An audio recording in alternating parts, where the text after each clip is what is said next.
Good morning. It's time for your Monday morning mortgage update. This is Mike Lynch with AmeriFirst Financial, and I hope you all had a great long 4th of July weekend. Gayle and I did a little bit of work, a lot more play, rode our bikes out early in the morning to beat the heat, and then spent the rest of the time out on the lake and stayed cool. And it was our 24th wedding anniversary this weekend. So happy anniversary to my wonderful wife, Gayle. Okay, so what's happening in the market? Well, last week saw another week of improved pricing in the mortgage-backed securities market, which means rates actually were lower for the third week in a row. We've seen this trend of rates actually going down for the last 3 weeks. Will it continue? Well, let's talk about this week. What are we looking at in this shortened holiday week? Because Monday was a day off, the 4th of July. On Sunday, all the markets were closed on Monday, so we got 4 days of trading this week.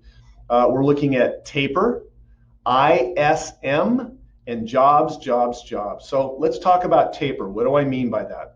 Well, we all know I've been talking about tapering for the last few months, and tapering means that the Fed is going to start buying someday less mortgage-backed securities. So mortgage interest rates are determined by the trading of mortgage-backed securities in the bond market, safer bond market. When money flows into that bond market, mortgage rates go down, increase trading. And since the pandemic, the Fed has been pumping billions and billions of dollars into buying mortgage-backed securities, artificially keeping mortgage rates down. We know that 2020 was an amazing year of mortgage rates. Well, will they continue this? They can't continue it forever. Eventually, they're going to have to taper that purchase and start buying less and less mortgage-backed securities and let the free market take over. Your 401ks, your mutual funds, foreign investors, professional investors all invest in that bond market to buy mortgage-backed securities at different levels.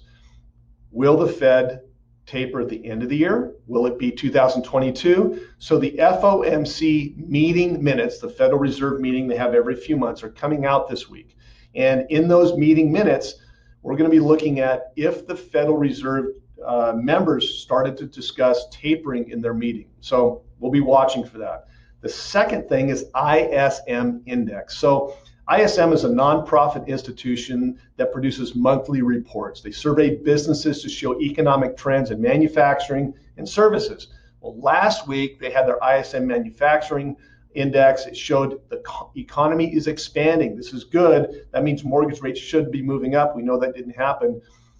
This week, the ISM services reports or index comes out, and we're going to be looking at a really important part of this. The employment component, the jobs. Are employers hiring more people? Are there jobs available? Right now, there's not a good trend that there's a ton of jobs that nobody's applying for those jobs, which moves us into the third thing to talk about, and that's jobs. So we know from the last few months of jobs reports that there's a big disconnect in the labor market. There's over 9 million jobs available in our economy right now.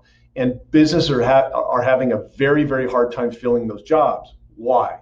Well, we all know why, because in those jobs that are available, the lower income jobs, people are making more money staying home, collecting unemployment and all the benefits from COVID than actually applying for work.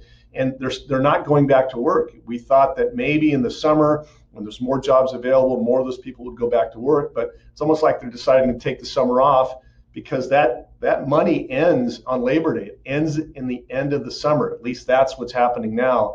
So the checks from the federal government for COVID relief, that's all going away. And there's over 20 states that actually aren't even taking that money. And they're saying, hey, people, you got to go back to work. Our economy cannot expand until businesses hire people, make more stuff, produce more stuff. We can't expand just on people staying home collecting unemployment checks. So this trend has to change, and we're going to be watching that this week to see what the jobs reports come out, what they're saying. Are people actually applying for jobs? Are they taking those jobs, or are they choosing to stay home? And that's going to have an impact on rates. So today, light economic report day today, and really the whole week is light, not a lot of volatility. So we're going to float into today and the rest of the week. Maybe we'll see an improvement in mortgage rates and the trend will continue. If you or your clients need any advice on mortgage rates, please let me know. All my contact information is down below. If you know somebody that could benefit from this video, please forward it to them. If you have any comments, I'd love to hear them. Have a wonderful, productive week, and we'll talk to you next week. Bye-bye.